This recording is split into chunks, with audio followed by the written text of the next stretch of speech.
Petrol diesel జీఎస్టీలోకి వస్తే బాగుంటుందని BJP deputy floor leader MLA Payal Shankar అభిప్రాయపడ్డారు. ఇక రాష్ట్రాలు విధించిన వ్యాట్లో పెట్రోల్ డీజిల్ ఉన్నాయన్నారు. ఇక 3-4 ఆదాయ వనరులపై ఆధారపడితే ప్రజలకు ఇబ్బందులు ఎదురవుతాయన్నారు. ఇక కాంగ్రెస్ పాలిత రాష్ట్రాల్లో వ్యాట్ తగ్గించారని తెలిపారు. ఇక తెలంగాణలో వ్యాట్ ఎందుకు తగ్గించలేదని ప్రశ్నించారు.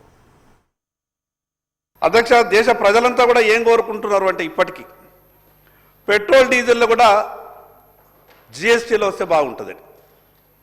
సరే, రాష్ట్రాల ఆర్థిక పరిస్థితి అది ఏ రాష్ట్రమైనా సరే పెట్రోల్ డీజిల్ అనేది జిఎస్టీకి వెళ్తే మా రాష్ట్రం ఆర్థికంగా ముందుకు పోవడం చాలా ఇబ్బంది.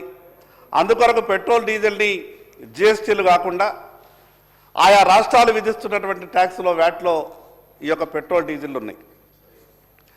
అధ్యక్ష, ఏ రోజైనా సరే ప్రభుత్వాల ఆలోచన ఎట్లున్నది అని అంటే ఏ రంగం నుంచి అయితే గొప్పగా ఆదాయం వస్తున్నదో ఆ రంగాన్ని మాత్రమే పట్టి పీడించి ఆ వస్తువుల మీదనే అధికంగా ట్యాక్స్ విధించేటటువంటి పాలసీ ఆలోచన ప్రభుత్వాలకు అనాదిగా వస్తున్నటువంటి సాంప్రదాయం.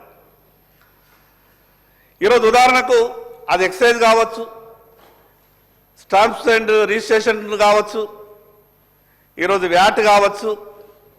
ఈ రకంగా 3-4 ఆదాయ వనరుల మీదనే ఆధారపడి ప్రభుత్వాన్ని నడిపించేటటువంటి పరిస్థితికి వస్తే ప్రజల మీద భారం పడుతుంది అధ్యక్ష.